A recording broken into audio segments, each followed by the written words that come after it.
Hello and welcome back to FPL Bias. Masih ada gue dan Mike. Happy New Year, Happy New Year. Gimana nih end Happy of New Year year guys. game week 20? Mantap lah poinnya. Emang Berapa, lu enggak? berapa tuh? Gue mau Gue ngerak. lumayan big. Gue lumayan big green row sih. Gue dapet 95 poin. Nice. Not bad right? Nice. Dan game week ranknya 251.000. Oke lah. Not bad. 95 poin. Ada siapa ya sih lo? Ya considering gue nggak main satu. Siapa? Oh, Zinchenko ya? Siapa sih? Iya karena Trippier nggak main. Zinchenko nggak main. Kabore nggak main. Ya udah, gone. Padahal di bench lo ada Ada 20 poin. Cunha. Iya. Ada 20 poin. Terus ya tapi kan semua orang juga merasakan ya. Tren 0 poinnya. 0. Jadi it was quite a good game week lah. Yeah. Gue kacau sih. Bisa-bisanya nih, nggak. Ini gue harus ngeran sih. Bisa-bisanya gue mau coba differential captain kan game week 20. Ini kan secara game week 20 kan sebenarnya captain optionnya banyak kan, ya kan? Ada Banyak. Salah, bisa Son, Saka, Watkins ya. Gue cobalah differential captain. Gue pilih siapa? TAA. Dan poinnya berapa? Tadi lo bilang 0. 0. 0. 0. 0. Gila, boy. Ini parah sih. Ini kalau dilihat Kayaknya musim ini FPL curse-nya tuh nggak hanya yang top transfer tapi siapapun yang lu jagokan deh sih coy. parah sih. Anjir, dari game week 12 nggak poinnya TAA tuh nggak pernah lebih nggak pernah kurang dari 4. Pas gue kaptenin 0. 0. 0. No. 0. 0. Astaga. Ya, tapi well, with that being said, gue masih 69 poin di atas average. Dan slight Ijo. green arrow di overall rank ya. Tapi mostly di mini league gue kena merah sih. Ya gitulah.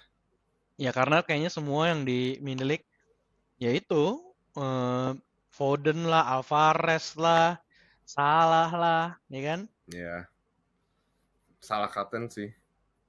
16 Ya. poin. Oh well. Gila sih. Tuh orang cuman ganti sepatu tiba-tiba kesetanan gitu. Parah ya. Second half langsung walaupun udah Gas. gila. Bisa hat trick padahal. Oh wow. Ya, Lu jangan lu disyukurin dia nggak hat trick. Kalau dia hat trick makin hancur lu. ya, iya sih emang. Tapi aku benci banget. Woi, no point tuh apa sih? Udahlah, Oh well. move on. Semoga 2024 nih curse-nya hilang. Pilihan gue bener semua. Finger cross. Karena gue mungkin akan kaptenin Arsenal terus from now on. Woi, berantem aja deh, sumpah nggak usah jadi rekaman deh kita, nggak usah podcastan deh, berantem aja gimana? Masih nggak enak ya, kalah mulu. Berapa sih? 3 game, 4. Ya elah, baru 3 nggak kayak, tapi tetap aja posisi di mana itu baju. Ya. Oh, anyway, kita bahas updated FPL by Spot Mini League dulu nih. Yang paling tinggi game week 20 kemarin tuh ada 3 tim nih. Jadi mereka semua dapat 102 poin. Jadi ada tim Kochi Inspirozi, tim IOEL, dan tim McWallister FC. Mereka semua dapat 102 poin. Dan kalau updated peringkat 1 sampai 4-nya, peringkat satunya ada Whiplash dengan total 1245. Nomor 2 ada FC Kos 1226. Nomor 3 ada tim Sri Mulat dengan 1224 dan peringkat 4-nya 1208 ada tim Overthinker FC. Makin jauh nih Mike. Enggak, lu, kalau gue sih enggak. Iya sih. Makanya gue resolusi gue FPL tahun ini differential captain all the way. Ingat kejadian PA bro. There's nothing, kayak nggak ada nothing tulus anyway juga gitu loh. Gue udah peringkatnya udah jauh banget. Gue harus ngejar ya gimana caranya. Selain differential, ya differential captain. Good luck. Nah, sebelum kita lanjut bahas aset FPL mana aja yang essential, di game week ini. Kita mau bilang thank you dulu yang udah support kita dengan nge-follow IG FPL Bias dan yang nge-subscribe kita di YouTube FPL Bias Podcast. Bagi yang belum, kalau kalian suka sama konten-konten kita, please consider subscribing to the channel dan follow kita di IG dan social media lainnya.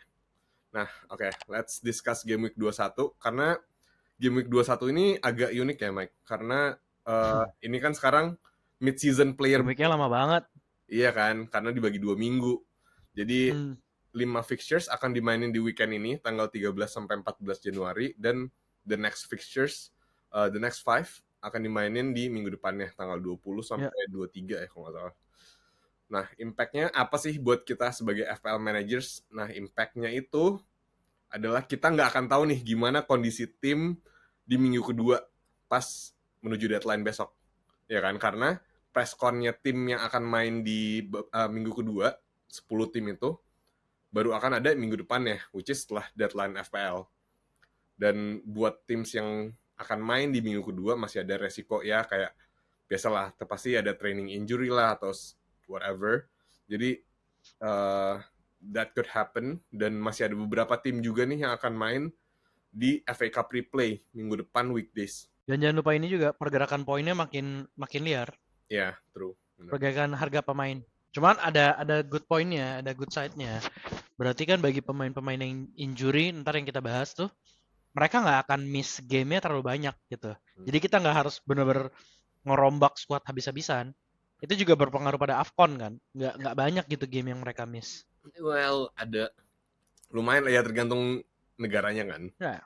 AFCON sama Asian Cup. Dan secara kita udah di second half of the season, kita most likely akan dapat info tentang upcoming blank dan double game weeks ya. Ya, udah banyak sih info-infonya. Katanya game week 25 atau 28 tuh yang bakal oke lah double game week-nya. Ada 4 tim kalau nggak salah double game week. Tapi ya so far sih by the time of this recording masih belum ada real confirmation official. Official EPL-nya tentang blank dan double. Jadi semua masih perkiraan, tapi most likely katanya sih double di 25 ya, sama ada most likely blank di 26. Ya terus sisanya di 30-an gitu. Yang udah pasti sih so far teams yang akan dapat double game weeks itu ada Manchester City, Brentford, Liverpool, Spurs, Bournemouth, dan Luton. Nah, karena semua juga masih prediction, kita nggak usah bahas scenario-nya aja kali ya, karena banyak banget option. Tapi for sure kita akan bahas upcoming double and blank game weeks as we go closer to those dates. Oke, langsung aja nih, seperti biasa Mike, kita bahas main-main yang essential dulu, yang harus kita beli kalau belum ada. Gimana nih? Kita start dari defenders dulu deh.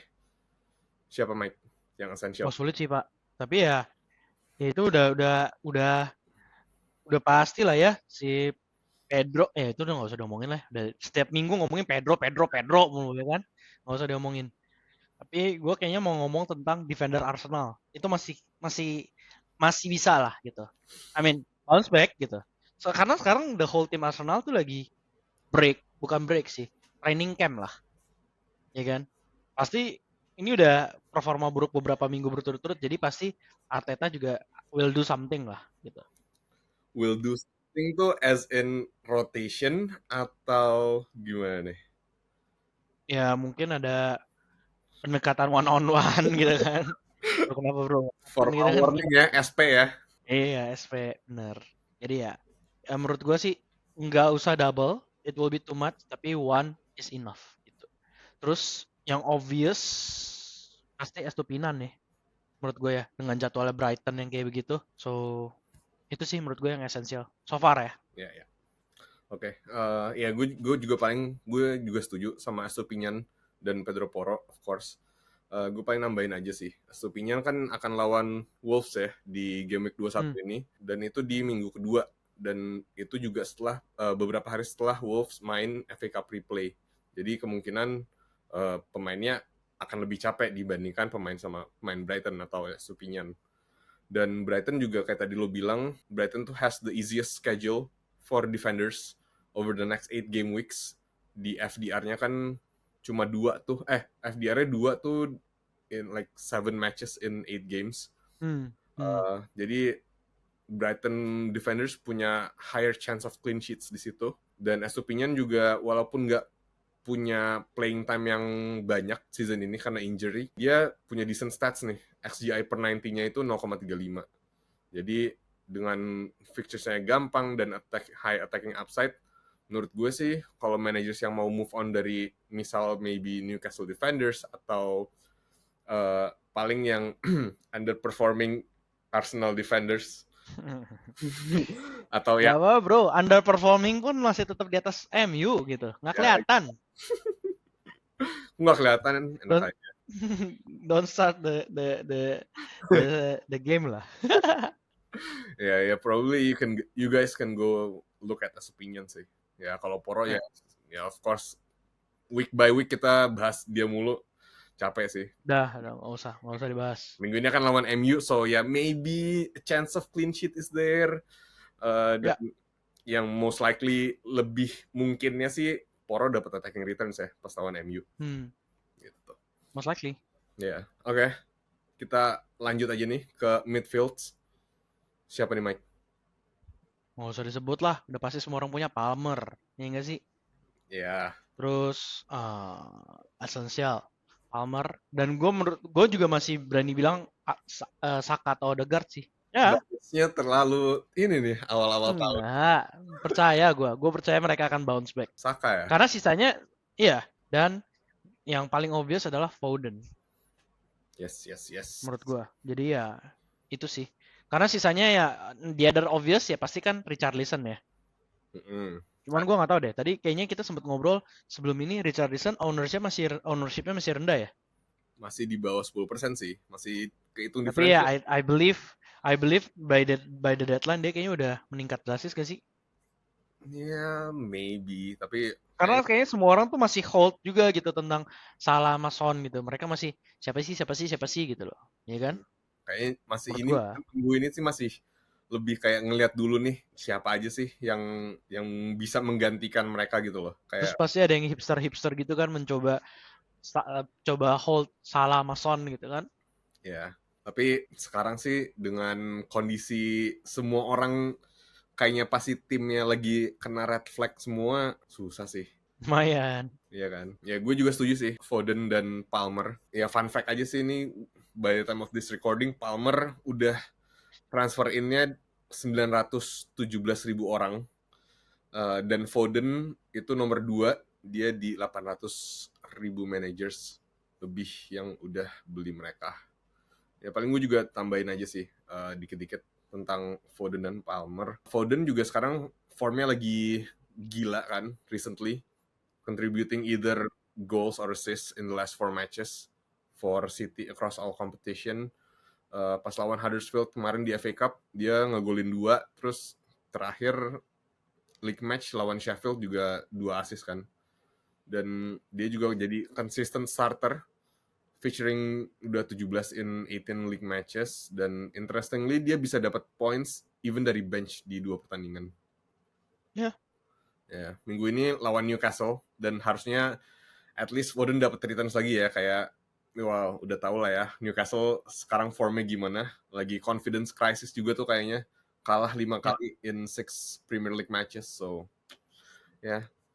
Dan considering potential double game week di 25 for City, jadi menurut gue sih better beli Foden sekarang ya, karena pasti harganya akan naik terus.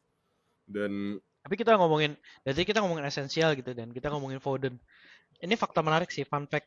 Cuma ada 6 pemain yang ownership-nya di atas 20% as of now we are talking. Dan kalau lu mau tambahin, mau far stretch sedikit ya, di atas 10%, itu another 1, 2, 3, 4, 5. 5. Sisanya semua di bawah 10%. Berarti ada 11 pemain doang yang ownership-nya di atas 10%. Itu di luar Richarlison yang tadi kita ngomongin loh ya. yeah.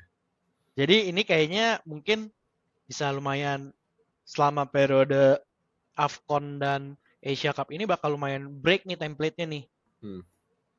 Apalagi dengan banyak yang cedera gini, gak jelas gini kan.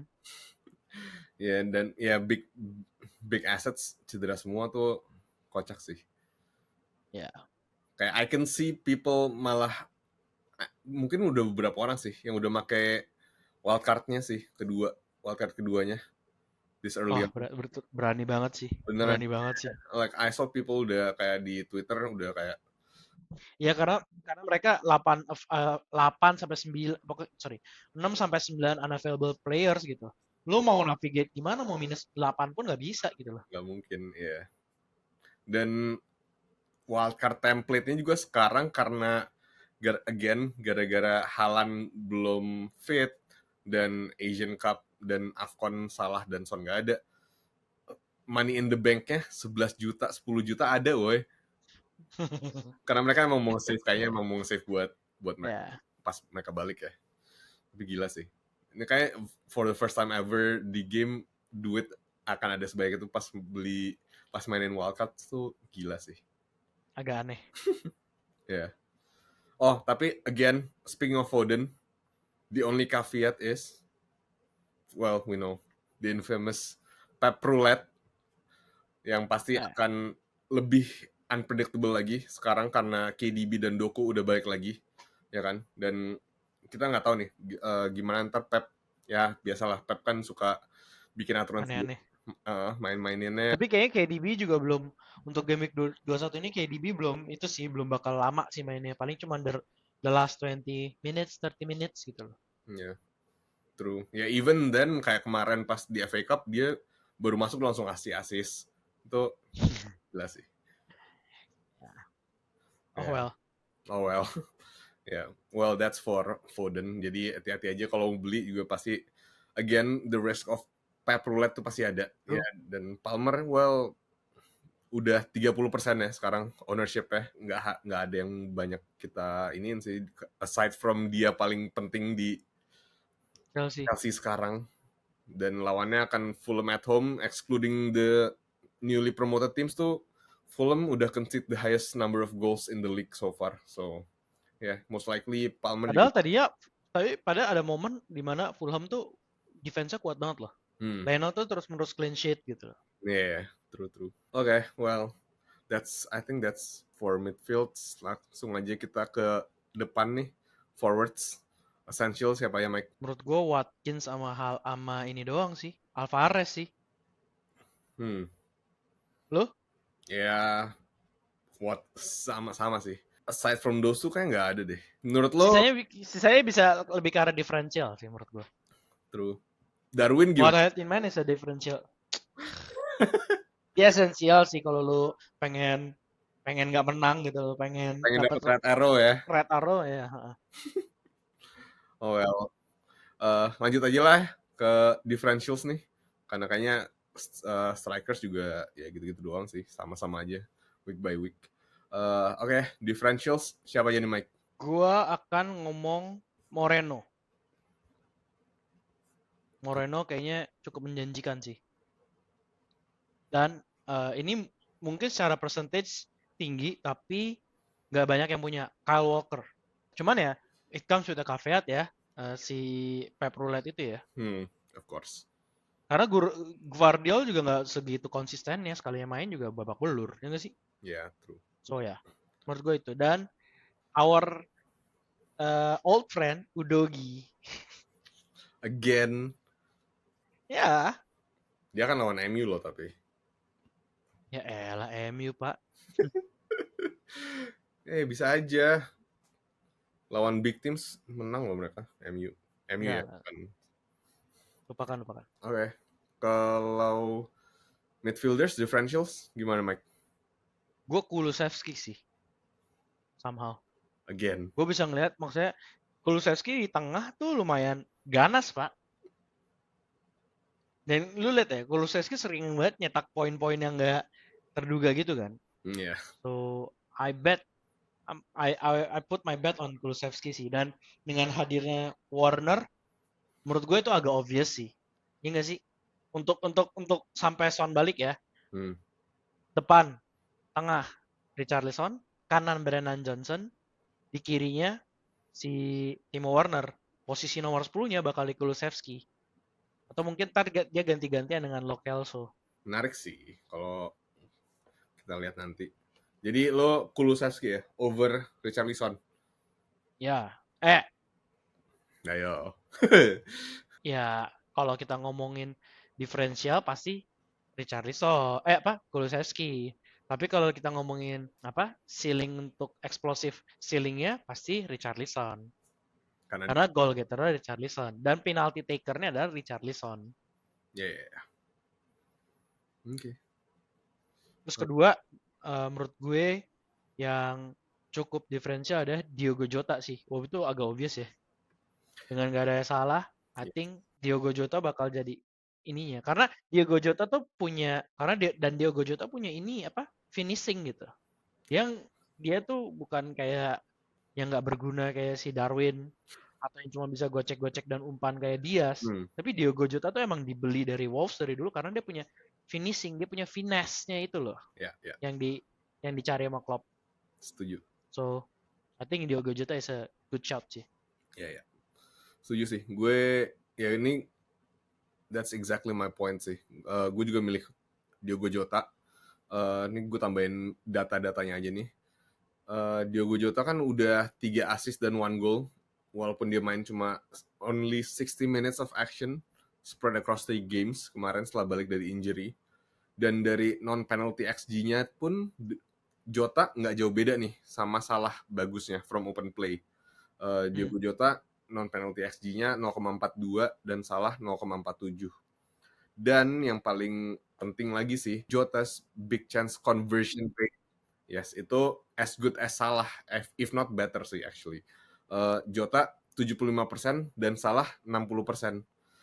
Dan Salah tuh ambil penalti ya, jadi itu kan bikin statsnya Salah lebih gede lagi. So, dan ini Jota tuh sering cedera kemarin ini. Itu dia. Di lain hal si King of Egypt itu nggak diistirahatin terus, sulit lah Pak, nggak apple to apple. Ya, true. Ya, minggu ini juga si Jota akan lawan Bournemouth. Dan kalau lo inget pas reverse fixtures-nya di game week 2 tuh Jota lawan Bournemouth tuh dapat 1 gol dan 1 assist. Dan akhirnya dapat 12 poin di FPL. So yeah, I think Jota is a good shout. Tapi gue mau kasih honorable mention juga buat 3 pemain lainnya sih untuk diferensial ya. Itu Gross, Eze, dan Neto. Pedro Neto. Ya, Pedro Neto awal-awal pecah Pak. Lu inget gak awal-awal gue punya Pedro Neto?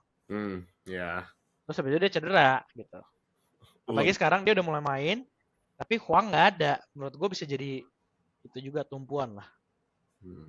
Yeah. Menarik sih. Wolves ya, tapi menurut lo fixtures wise susah nggak sih sebenarnya Wolves? Minggu ini lawan Brighton, terus MU, terus Chelsea, terus Brentford. Itu gampang. Chelsea gampang. Hey. Terus nggak, tapi it's worth to try. Maksudnya kayak lu lihat deh. Kemarin juga lu bilang Kunha gua juga kayaknya sulit ya Pak. Tapi dia nge-point terus gitu. Iya kan? We don't need, maksudnya untuk pemain-pemain yang kayak begini, we don't need the good fixtures, but we need the consistency yang kayak bisa aja nyuri-nyuri 1 poin, 1 gol, 1 assist gitu loh. Di saat-saat kayak gini, daripada nggak main, mending kayak begini kan? Yeah. Again, itu form over fixtures ya. Ya. Yeah. Konsistensi juga gitu. Oke. Nice, good shout sih. Ya, gue juga setuju. Sama apalagi Gross juga. Dengan fixturesnya Brighton yang kayak gitu. Very, very enticing. Dan gak ada Mitoma, gak ada Adigra. Iya, setuju. Dia bisa mainin di tengah lagi tuh. Most likely. Ya. Oke. Terus kalau forwards differentialsnya siapa Mike? Forwards gua diferensial selain Kunha ya, karena dia lo udah beli. Dan ya well anyway dia juga a good shout sih sebenarnya Kunha. Belum sampai 7% kan own-nya, 6,9 apa? Ya. Menurut gua sih yang worth to mention, maksudnya agak-agak sulit juga ya jadwal-jadwalnya kan kalau kita lihat, dan nggak banyak gitu striker. Tapi menurut gua yang lumayan worth to mention adalah Joao Pedro. Agak obvious ya. Lately lagi mainin terus. Udah gitu Joao Pedro sama Tony. Pasti, dan Tony kan udah mulai main di reserve kan. Iya, dia kemarin kayaknya perform gitu. U23 dia pasti ada ada eagerness, ada hunger for the game to show gitu kan, untuk prove himself. So I put my bet on Tony sih. Sebelum dibeli ke Arsenal ya katanya, rumor-rumornya. Ya nggak tahu lah Pak, rumor Tahu semua. kan? Ya udah mulai tahap. Aduh, siapa aja deh. Kesian lo Jesus, tapi nggak apa, jual aja lah. Cedera mulu anjir. Oh. Lu siapa? Lu pilih siapa? Ya gue setuju sama Joe Pedro sih. Mereka semua good shout, tapi ya gue juga paling Joe Pedro. Walaupun sekarang udah 12,1%, tapi lumayan diferensial lah hitungannya. Kemarin kan juga si De Zerbi udah nge-komen tuh tentang Joe Pedro. Katanya I would prefer him to start him every match now sekarang. Kayaknya dia emang Joe Pedro awal-awal kan emang belum settled in kan. Dan sekarang kayaknya udah kelihatan udah settled juga. Kemarin pas FA Cup ya dia nggolin. Probably Joe Pedro is a good one. Tapi menurut lo kalau ngomongin strikers kan cuma ada 3 ya tempatnya. Semua orang udah punya Watkins, punya Solanke, satu lagi reserve buat Alvarez. Iya, dan pasti reserve buat Haaland kan. Yang kita korbanin siapa nih menurut lo? Solanke kah dengan form yang lagi on fire gitu?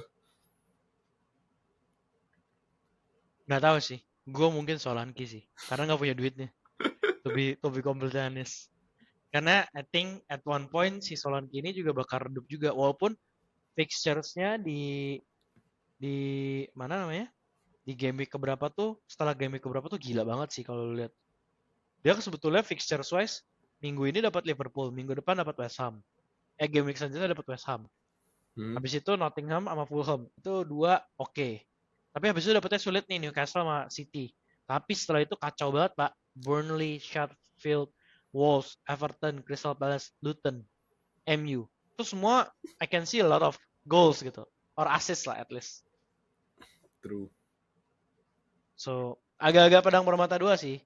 Until then, we'll see lah. Mungkin bisa aja the way to get Haaland and Salah korbanin Solanke. Tapi bagi game week 27 mungkin gue mau dia balik sih. Ya, setuju sih. Karena don't you think Watkins itulah season hold? Iya.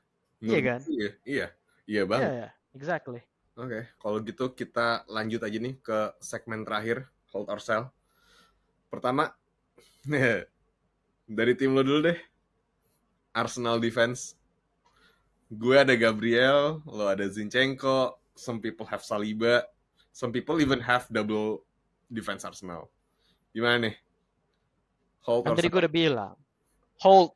Tapi kalau lo punya 2, sell one of them. Serius. Kalau punya salah satu defender Arsenal, keep. Kalau punya 2, sell. Too much kalau 2. Personally, lo dengan Zinchenko lo masih keep nih, karena kan Zinchenko Zinchenko we trust. Tapi kan banyak banget nih, maksudnya dia selalu kena rotation. Yang paling rotation risk kan kayaknya dari 4 itu wingbacks ya kan? Enggak, Zinchenko tuh penting buat pemain. Kalau lu perhatiin cara main Arsenal, Zinchenko tuh penting banget sebetulnya buat Arsenal. Tierney aja ditendang. Karena dia tuh inverted wingback-nya si Arteta gitu. Mainnya di samping Declan Rice. Iya, tapi kan kadang-kadang juga nggak di starting even, malah Kiwior kalau di rotate. Kalau bukan karena cedera atau fitness issue, I think he will start. Okay. So hold nih ya, 1 at least. Hold. Arsenal defense. Hold. Of course. Kalau nggak punya beli. Yeah. Oke. Next one, TAA. Gimana nih Mike? Baru aja ini tricky sih. Iya kan? Baru aja nih habisnya dipublish beberapa hari yang lalu. Terus kalau dia sekarang cedera lutut dan akan out for a couple of weeks. Nggak tahu berapa lama. Ya gimana dong? Dia udah ditransfer ini sama 400.000 orang. Kalau lu nggak punya a pressing matter to fix gitu ya, I think it's worth to sell sih. Karena kejauhan. Dan sebelum kabar TAA itu kan semua orang, aduh gimana ya caranya ya untuk dapetin Salah dan Haaland balik gitu. Duitnya dari mana gitu kan. Karena kan pasti lu nge-save untuk salah satu gitu kan. Karena punya Trippier, punya Trent gitu. Yang agak nggak mungkin lah lu bisa afford semuanya. I think ini blessing in disguise aja sih untuk ketika Trent cedera. Tapi kayak kalau gue sih, gue udah ngomong, jadi spoiler alert, gue tuh udah early transfer dua-duanya. Jadi Wow. I don't think I will take the risk untuk -4 keluarin ya sih. Oke. Setuju. Ya udah. Terus injury list selanjutnya lah kalau gitu. Bowen gimana nih? Yang katanya expected to be out at least for a month. Ini gue baru baca. Hold. Beritanya masih simpang siur sih. Katanya cuma miss 1 game week doang. Oke, ya berarti at least for this week hold dulu nih bagi yang punya Bowen. Mention aja dulu. Hold. Oke. Lu belum punya Bowen? Belum. Oke. And I don't think I will. Nggak tahu sih. Seriously? Nggak tahu sih. Bowen penting buat West Ham gitu musim ini dan dia konsisten banget. I know. Ya tapi I think I have other pressing matters to deal with. Iya sih. Kalau lu iya sih. Iya banget sih. Dan ya sebenarnya I'm pretty happy with my tengah sih. Well, not really. Enggak sih. I don't know. We'll see. Ya udahlah, anyway, langsung aja lah kalau gitu kita bahas transfer, formation, dan captain picks kita masing-masing. Gue duluan kali ya. Gue juga udah early transfer nih. Gue jual Trippier gue ke Pedro Porro. Lu belum punya Pedro Porro? Belum. Ya, ini makanya gue baru beli sekarang. Pedro Porro. Jadi, terus gue cuma ada satu transfer doang, satu free transfer. Jadi gue udah kepake itu. Dan ya kalau dilihat dari bench gue, dari squad gue sekarang tuh ada 4 lagi nih yang di flag. Gue ada Salah, TAA, Kabore yang di red flag, dan Jesus yang di orange flag, 75% chance of playing. So, I don't know. Ya dengan kalau kayak gini pun, gue akan main dengan 10 orang kalau gue nggak ganti. Kalau gue nggak minus ya. Might as well -4. So, probably -4. Lu belum ada Foden kan? Ya, belum ada. Jadi most likely my hit Salah ke Foden sih. Yeah, it's a wise hit. Yeah. Much needed. I think so. I mean, sekarang gini, Foden main, assist, poinnya dapat 8. It's better 4 poin ketimbang 0 kan? Iya. Setuju. So, oke. Ya probably gue akan minus lagi sih. Gue akan ambil Foden. Berarti kalau gue ngambil Foden, mau nggak mau juga dengan squad gue sisanya itu, gue akan main 3-5-2. Kiper di Areola yang akan lawan Sheffield. Gila banget sih nggak sih kemarin? Save-nya banyak banget coy. Nggak jelas tuh orang. Bisa gitu, lagi purple patch banget sih. Areola di kiper. Terus back gue 3 ada Colwill, Gabriel, dan Pedro Porro. 5 tengah gue ada Gordon, Garnacho, Saka, Palmer, dan Foden. Dan depan 2 gue ada Solanke dan Watkins. Wah itu banyak banget sih pak pressing meternya. Ya most likely gue akan minus Salah. Terus minggu depan game week 22 probably harus jual TAA. Lu gimana cara dapetin Haaland? Ya kalau gue jual Salah dan TAA sih gue harusnya bisa dapat. Oh oke ya, that's explain. Bisa dapat budget buat Haaland nanti ya, tapi tergantung lagi nih Haaland kapan fitnya. Dan gue cuma tinggal upgrade Jesus ke Haaland gitu sih. Ya. Jesus ke Haaland gak jauh sih emang. Ya, dan gue juga money in the bank masih lumayan lah. So far juga gue udah 4,7. Jadi salah turun ke Foden juga gue harusnya sih udah bisa dapat budget buat Haaland ya for next few weeks. Tadi striker ketiganya siapa? Jesus kan yang cedera. Tapi gue bench. Depannya Watkins dan Solanke. Mau nggak mau. Oke. Ya, the template. Oke. Yeah. Kapten. Kapten dan vice captain sih gue rencananya milih satu pemain yang akan main di minggu pertama, game week 21, dan satu lagi di minggu yang kedua ya. Kenapa tuh? Gimana? Kenapa harus kayak gitu tuh? Ya enggak ya, just in case aja sih. Ya, tapi most likely nggak tahu ya. Itu kalau gue kaptenin Saka.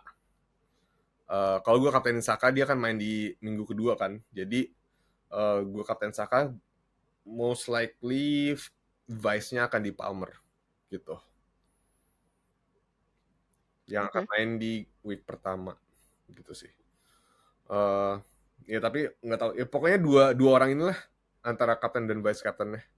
We'll see siapa gitu. Lu gimana, Mike? Siapa aja transfer? Oke, as of now, transfer tadi gue udah sebut ya, gue ada early transfer. Jadi kalau gue Trippier out ganti Estupinan, the other one Salah out ganti Richarlison. Wow. Obvious. Oke. Ya. Safe. Needed. Ya kan? As of now masih sulit juga untuk, maksudnya gini, kalau gue nggak melakukan itu, ketinggalan sama yang lain, ya kan? Jadi gue belum ada space untuk, ada sih sekarang jadinya untuk mainin diferensialnya gitu. Nah, as of now sekarang mainnya 3-4-3. Kipernya Areola, belakangnya Zinchenko, Pedro Porro, sama Estupinan. I think si diferensialnya ada di Zinchenko ya, dan Estupinan. Ya tergantung sih lu main di mana. Kalau di liga-liga kita sih kayaknya Estupinan 50-50 lah. Iya. Terus tengahnya ada Saka, Palmer, Richarlison, dan Foden. Depannya Solanke, Watkins, sama Cunha gitu. Kaptennya siapa? It's either Palmer atau Foden sih. Karena takut kena curse top transfer. So it might be Foden, but it might be Palmer juga. We'll see. Benchnya Bowen, Trent, sama Kabore. Kayaknya untuk Trent gue wait and see sih. Yeah, kalau emang bener lama, ya kayaknya Trent out.